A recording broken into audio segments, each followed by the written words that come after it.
2002년 5월 8일 중국 선양.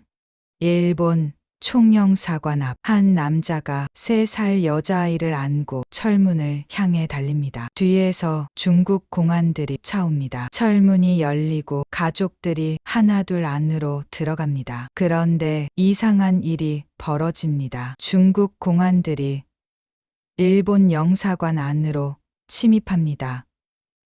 국제법 위반입니다.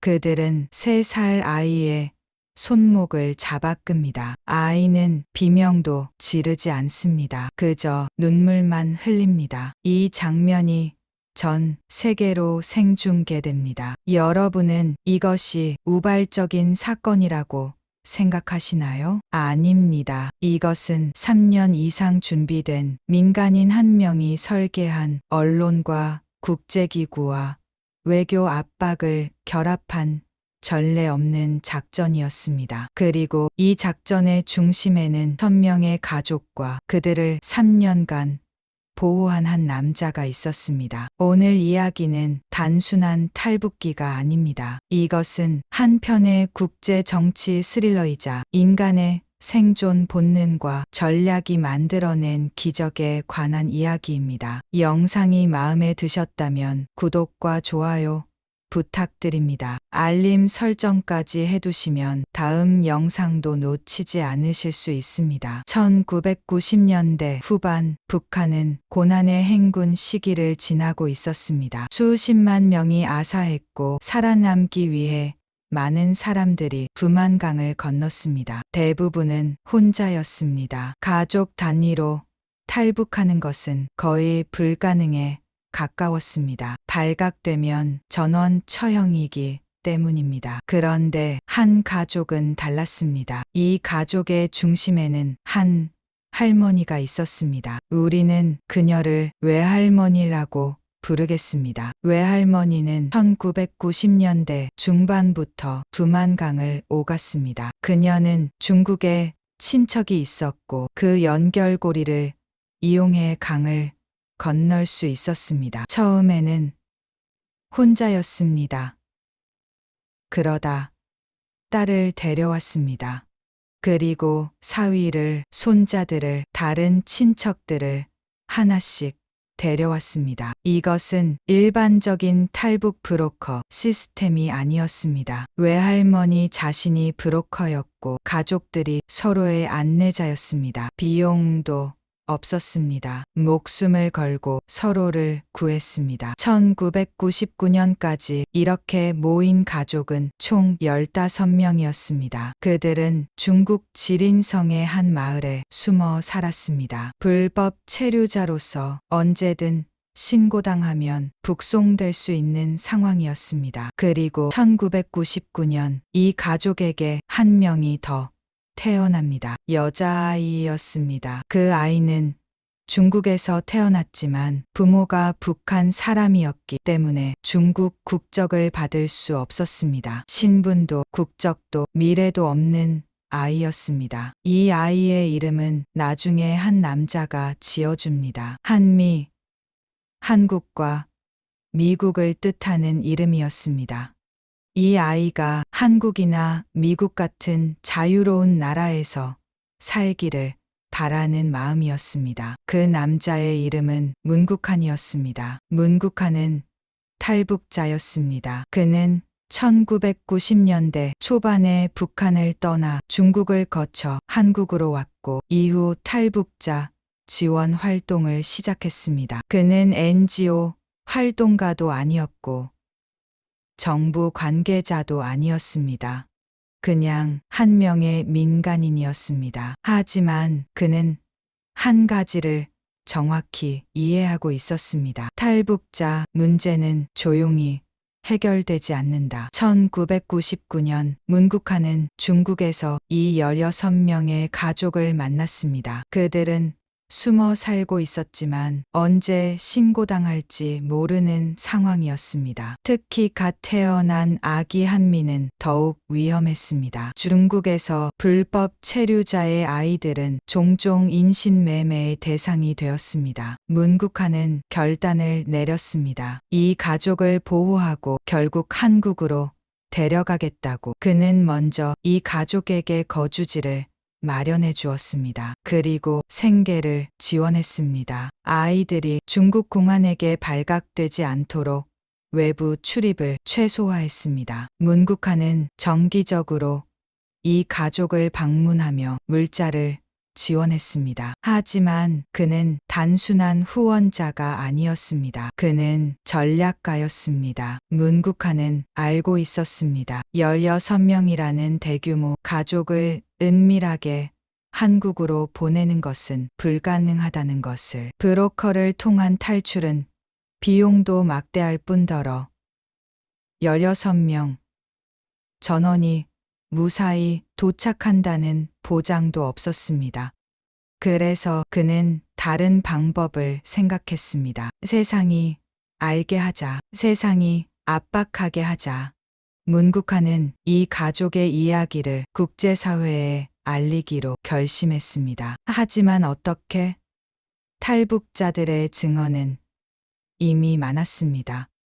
언론, 보도도 있었습니다. 하지만 사람들은 쉽게 잊었습니다. 그는 시각적인 증거가 필요하다고 판단했습니다. 그리고 그는 이 가족 중 한 명에게 주목했습니다. 장길수. 그는 북한에서 미술을 배운 적이 있었습니다. 문국한은 장길수에게 제안했습니다. 북한에서의 삶을 그려보지 않겠습니까? 장길수는 그림을 그리기 시작했습니다. 굶주림, 공개처형, 강제노동, 감시체제. 그가 북한에서 목격했던 모든 것을 그렸습니다. 그리고 일기도 썼습니다. 일기에는 탈출 과정과 중국에서의 숨어 지내는 삶이 담겼습니다. 문국한은 이 그림과 일기를 가지고 움직이기 시작했습니다. 1999년 한국에서 세계 NGO 대회가 열렸습니다. 문국한은 이 자리에 장길수의 그림을 전시했습니다. 그림은 엄청난 반향을 일으켰습니다. 사진도 아니고 영상도 아닌 그림이었지만 오히려 그렇기 때문에 더 강렬했습니다. 그림 속에는 생생한 고통과 절망이 담겨 있었습니다. 전 세계 언론이 이 그림을 보도했습니다. 북한 인권 문제가 다시 한번 국제사회의 주목을 받았습니다. 하지만 문국한은 여기서 멈추지 않았습니다. 그림은 관심을 끌었지만 가족을 구하지는 못했습니다. 그는 더 직접적인 행동이 필요하다고 판단했습니다. 그리고 2001년 그는 첫 번째 작전을 실행합니다. 2001년 문국한은 이 가족의 일부와 함께 베이징으로 향했습니다. 목적지는 유엔 건물 베이징 사무소였습니다. 유엔 난민기구입니다. 왜 하필 유엔 건물이었을까요? 이유는 간단했습니다. 탈북자들은 중국에서 난민이 아니라 불법 체류자로 취급되었습니다. 중국 정부는 탈북자들을 보호하지 않았고 오히려 북한으로 강제 송환했습니다. 하지만 유엔 건물 사무소는 국제법상 보호 구역이었습니다. 일단 그곳에 들어가면 중국 공안도 함부로 끌어낼 수 없었습니다. 문제는 들어가는 것 자체가 거의 불가능하다는 점이었습니다. 유엔 건물 사무소는 경비가 삼엄했고 탈북자들이 접근하면 즉시 중국 공안에 신고되었습니다. 하지만 문국한에게는 계획이 있었습니다. 그는 일본 언론사에 연락했습니다. 그리고 정확한 날짜와 시간을 알려주었습니다. 이날, 이 시각에 유엔 건물 사무소 앞에 카메라를 준비해 두십시오. 2001년 어느 날 문국한과 가족 일부가 유엔 건물사무소 앞에 나타났습니다. 그리고 그들은 경비를 뚫고 건물 안으로 뛰어들었습니다. 중국 공안들이 쫓아왔습니다. 그런데 그곳에는 일본 기자들이 카메라를 들고 서 있었습니다. 중국 공안들은 혼란에 빠졌습니다. 카메라가 모든 것을 찍고 있었습니다. 만약 그들이 유엔 건물 사무소 안으로 침입해 탈북자들을 끌어내는 장면이 촬영된다면 그것은 국제법상 위반의 명백한 증거가 됩니다. 중국은 국제사회의 비난을 받게 될 것이었습니다. 공안들은 물러섰습니다. 이 사건은 즉시 전 세계로 보도되었습니다. 탈북자들이 유엔 건물 사무소에 진입했고 중국 정부가 이들을 어떻게 처리할 것인가가 국제적 이슈가 되었습니다. 중국은 곤란한 입장에 처했습니다. 이들을 북한으로 송환하면 국제사회의 비난을 받고 그렇다고 한국으로 보내는 것도 북한과의 관계 때문에 부담스러웠습니다. 결국 몇 주간의 협상 끝에 일부 가족들은 한국행을 허가받았습니다. 하지만 전원이 아니었습니다. 일부는 여전히 중국에 남아 있었습니다. 특히 어린 한미와 그 부모는 중국에 남았습니다. 문국한은 알고 있었습니다. 이것은 끝이 아니라는 것을. 그는 다시 계획을 세우기 시작했습니다. 그리고 2002년 두 번째 작전이 시작됩니다. 2002년 5월 8일 문국한과 남은 가족들은 중국 선양으로 향했습니다. 이번 목표는 일본 총영사관이었습니다. 왜 일본 총영사관이었을까요? 문국한은 계산했습니다. 한국 대사관은 경비가 너무 삼엄했고 중국 공안의 감시도 심했습니다. 반면 일본 총영사관은 상대적으로 접근이 가능했습니다. 그리고 일본은 납치 문제 등으로 북한과 관계가 좋지 않았기 때문에 일본 정부가 이 사건에 개입할 가능성이 있었습니다. 그리고 무엇보다 문국한은 다시 한번 언론을 동원할 계획이었습니다. 5월 8일 오전 5명의 가족이 일본 총영사관 앞에 나타났습니다. 그 중에는 3살 한미도 있었습니다. 한 남자가 한미를 안고 있었습니다. 그리고 그들은 달리기 시작했습니다. 철문이 열렸습니다. 경비원이 그들을 보고 잠시 망설였지만 결국 문을 열어주었습니다. 가족들이 하나씩 안으로 들어갔습니다. 하지만 중국 공안들도 쫓아왔습니다. 그리고 여기서 믿을 수 없는 일이 벌어졌습니다. 중국 공안들이 일본 총영사관 안으로 침입한 것입니다. 이것은 명백한 국제법 위반이었습니다. 영사관은 그 나라의 영토로 간주됩니다. 중국 공안이 일본 총영사관에 무단 침입한 것은 중국이 일본의 주권을 침해한 것이나 다름없었습니다. 공안들은 가족들을 끌어냈습니다. 한 공안은 3살 한미의 손목을 잡고 끌었습니다. 한미는 울지도 않았습니다. 그저 눈물만 흘렸습니다.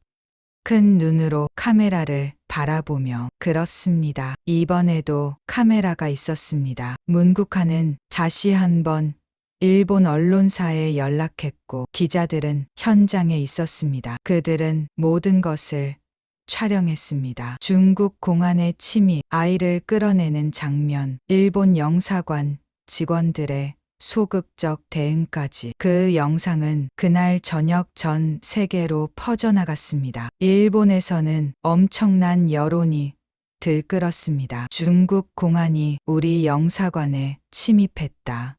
일본 정부는 왜 가만히 있었나? 3살 아이를 구하지 못했다. 한국에서도 마찬가지였습니다. 같은 민족을 구해야 한다. 정부는 무엇을 하고 있나? 중국도 곤란한 입장이었습니다. 2008년 베이징 올림픽을 앞두고 있던 상황에서 국제적 비난은 부담이었습니다. 그리고 무엇보다 영상의 힘이 컸습니다.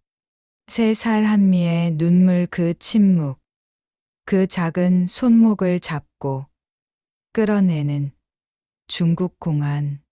이 장면은 단순한 뉴스가 아니었습니다. 이것은 사람들의 감정을 자극했습니다. 분노와 연민을 동시에 불러일으켰습니다. 전 세계 사람들이 물었습니다. 저 아이는 지금 어디에 있나? 한국 정부는 움직이지 않을 수 없었습니다. 일본 정부도 마찬가지였습니다. 중국도 압박을 느꼈습니다. 며칠간의 긴박한 외교전이 벌어졌습니다. 그리고 결국 중국은 이 가족을 북한으로 송환하지 않기로 결정했습니다.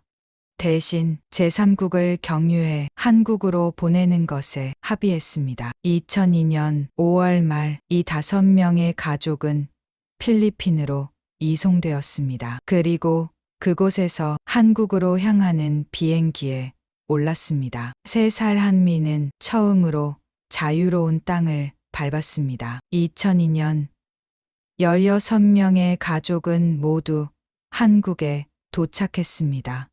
3년 이상의 준비, 2번의 국제적 사건, 언론과 외교와 국제기구의 결합, 이 모든 것이 만들어낸 결과였습니다. 이것은 단순한 탈북 성공 스토리가 아니었습니다. 이것은 한 명의 민간인이 제도와 국경과 국제 정치의 벽을 뚫어낸 이야기였습니다. 문국하는 정부 관계자도 외교관도 거대한 NGO의 대표도 아니었습니다. 그는 그냥 한 명의 탈북자였습니다. 하지만 그는 이해하고 있었습니다. 세상은 증거에 반응한다. 세상은 이미지에 움직인다. 장길수의 그림은 북한의 실상을 시각화했습니다. 사진이나 영상이 없는 상황에서 그림은 가장 강력한 증거였습니다. 그리고 유엔 사무소와 일본 총영사관에서의 영상은 탈북자 문제를 개인의 비극에서 국제 외교 문제로 격상시켰습니다. 특히 3살 한미의 영상은 결정적이었습니다. 말을 하지 않는 아이, 울지도 않는 아이, 그저 눈물만 흘리는 아이, 중국 공안에게 손목을 잡힌 채 끌려가는 아이. 이 이미지는 전 세계 사람들의 마음을 움직였습니다. 이것은 통계가 아니었습니다. 정치적 논쟁이 아니었습니다. 이것은 한 명의 아이, 한 명의 인간이었습니다. 그리고 사람들은 반응했습니다. 이 사건 이후 탈북자 문제에 대한 국제사회의 관심이 높아졌습니다. 중국 정부도 탈북자 강제 송환 정책을 일부 완화했습니다. 완전히 바뀌지는 않았지만 적어도 카메라 앞에서는 조심스러워졌습니다. 그리고 이 사건은 하나의 공식을 만들었습니다. 증거, 언론, 국제 압박, 생존. 이후 많은 탈북자 지원 단체들이 이 방식을 따라했습니다. 탈북자들을 대사관이나 영사관으로 보내고 그 장면을 언론에 공개하는 것입니다. 모든 시도가 성공한 것은 아니지만 적어도 이 방식이 가능하다는 것이 증명되었습니다. 문국한의 전략은 이후 대사관 진입 작전이라는 하나의 탈북 방식으로 자리 잡았습니다. 하지만 우리는 여기서 질문해야 합니다. 왜 이런 방식이 필요했을까요? 왜 16명의 가족은 3년 이상 숨어 지내야 했을까요? 매 3살 아이가 카메라 앞에서 눈물을 흘려야 생존할 수 있었을까요? 그것은 탈북자 문제가 여전히 국제사회에서 우선순위가 아니기 때문입니다. 북한 인권 문제는 언급되지만 실제로 행동하는 나라는 많지 않습니다. 중국은 여전히 탈북자들을 불법 체류자로 취급하고 한국 정부도 대규모 탈북자 수용에는 부담을 느낍니다. 그렇기 때문에 문국한 같은 사람이 필요했습니다. 제도가 움직이지 않을 때 개인이 움직였습니다. 외교가 실패할 때 언론이 대신했습니다. 정부가 주저할 때 여론이 압박했습니다. 이것이 이 이야기가 주는 교훈입니다. 세상은 완벽하지 않습니다. 제도는 느립니다. 정치는 복잡합니다. 하지만 그럼에도 불구하고 개인은 무언가를 할 수 있습니다. 전략과 용기와 연대가 있다면 한 명의 사람이 16명의 생명을 구할 수 있습니다. 김한미는 2002년 이후 한국에서 자랐습니다. 그녀는 이제 성인이 되었습니다. 그녀가 3살 때 흘렸던 눈물은 전 세계 사람들의 기억에 남아 있습니다. 그 눈물은 단순히 한 아이의 슬픔이 아니었습니다. 그것은 수만 명의 탈북자들이 겪는 고통의 상징이었습니다. 그리고 그 눈물은 세상을 조금 바꾸었습니다. 오늘 이 이야기를 들으신 여러분께 부탁드립니다. 이 이야기를 기억해 주십시오. 그리고 가능하다면 공유해 주십시오. 북한 인권 문제는 끝나지 않았습니다. 여전히 많은 사람들이 탈출을 시도하고 많은 사람들이 중국에 숨어 지내고 있습니다. 이들의 이야기가 세상에 알려져야 세상이 움직입니다. 문국한은 증명했습니다. 한 명의 민간인도 전략과 용기가 있다면 역사를 바꿀 수 있다는 것을. 그리고 우리도 할 수 있습니다. 관심을 갖는 것, 이야기를 공유하는 것, 잊지 않는 것. 이 작은 행동들이 모여서 언젠가 더 많은 사람들을 구할 수 있습니다. 영상 끝까지 시청해 주셔서 감사합니다. 구독과 좋아요, 알림 설정은 저희에게 큰 힘이 됩니다. 다음 영상에서 또 뵙겠습니다. 감사합니다.